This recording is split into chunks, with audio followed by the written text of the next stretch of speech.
Welcome to Vanathi's kitchen. நம்ம வீட்டில் நிறைய பால் வாங்குவோம் இல்லைங்களா? இது ஆக்சுவலாக பசும்பால். இது பால் வாங்கி இந்த மாதிரி நம்ம நல்லா காய்ச்சிட்டு ஃப்ரிட்ஜில் எடுத்து வச்சோம்னா இந்த மாதிரி ஏடு படிஞ்சிரும். நல்லா தெரியுதுங்களா? ஃப்ரிட்ஜில் நல்ல கெட்டியாக ஏடு படியும். இந்த ஏடு நான் கையில் எடுத்து காட்டுற மாதிரி இந்த மாதிரி கெட்டியாக ஏடு படியும்.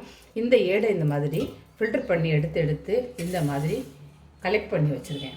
கலெக்ட் பண்ணி வச்சுருக்கிற இதே ஒரு நாள் என்ன பண்ணோம், நிறைய சேர்ந்த உடனே ஒரு நாள் இதில் தயிர் ஊற்றி உரை போட்டு வச்சிடணும். வச்சிட்டதுக்கப்புறமா இதிலேருந்து வெண்ணெய் எப்படி எடுக்கிறதுன்னு சொல்கிறேன் பாருங்கள். இந்த மாதிரி டெய்லி கலெக்ட் பண்ணுங்கள். இதுலேருந்து எடுத்து போட்டு இன்னொரு விஷயம், இந்த மாதிரி இந்த ஏடு எடுத்ததுக்கப்புறம் இது ஸ்கிம்டு மில்க்குன்னு சொல்லுவாங்க.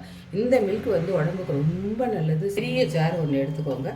சொல்கிறேன். இதை அப்படியே க்ளோஸ் பண்ணிவிட்டு நல்லா இதை ரன் பண்ணுவோம். போட்டு அடிச்சுட்டு வந்தேன்.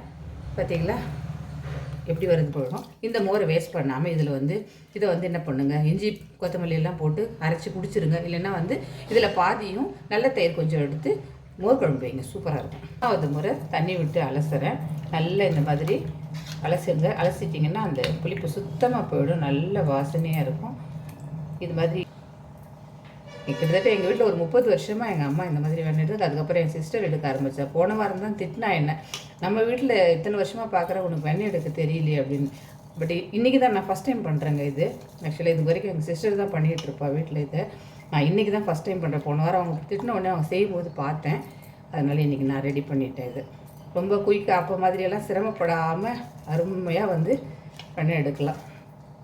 எப்படி காய்ச்சறதுன்னு காட்டுறேன். இது மாதிரி நல்லா கரைஞ்சி நெய் நல்லா பொங்கி வரும். மேலே எல்லாம் காஞ்சி முடிச்சு இந்த மாதிரி நுரை வருது பாருங்கள். இந்த நுரை கொஞ்சம் நேரத்தில் கண்ட்ரோல் ஆகிடும். அந்த கண்ட்ரோல் ஆகும்போது கரெக்டாக அந்த கண்ட்ரோல் ஆனோடனே ஒரு பயங்கரமான ஒரு நெய்யோட ஸ்மெல்லு அப்படியே வீடு முழுக்க பரவும். அந்த டைமில் அப்படியே ஆஃப் பண்ணிடுங்க. அப்போ சில கிராமத்துலலாம் என்ன பண்ணுவாங்க, முருங்கைக்கீரை போடுவாங்க. இதில் அந்த கன்சிஸ்டன்சி கரெக்டாக வரும்போது ஒரு சின்ன துண்டு முருங்கைக்கீரை போடுவாங்க. நான் சென்னையிலலாம் முருங்கைக்கீரை நினச்ச நேரில் கிடைக்காதுன்றதுக்காக நான் என்ன பண்ணுவேன், ஒரு ஸ்பூன் தயிர் விட்டுருவேன். அவ்வளோதான், ரெடி ஆகிடுச்சு பாருங்கள்.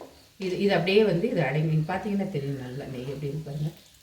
சூப்பராக செம்ம வாசனை வருது. அவ்வளோ அருமையாக, ரொம்ப ஈஸியாக, ரொம்ப சிம்பிளாக அம்மா பாட்டியெல்லாம் கஷ்டப்பட்ட மாதிரிலாம் கஷ்டப்படாமல் நெய் ரெடி பண்ண முடியும். பிடிச்சதுன்னா லைக் பண்ணுங்கள், ஷேர் பண்ணுங்கள், சப்ஸ்கிரைப் பண்ணுங்கள். ட்ரை பண்ணி பாருங்கள். ரொம்ப ஈஸியான விஷயம் தான். ட்ரை பண்ணுங்கள். பிடிச்சதுன்னா லைக் பண்ணுங்கள், ஷேர் பண்ணுங்கள், சப்ஸ்கிரைப் பண்ணுங்கள். நன்றி, வணக்கம்.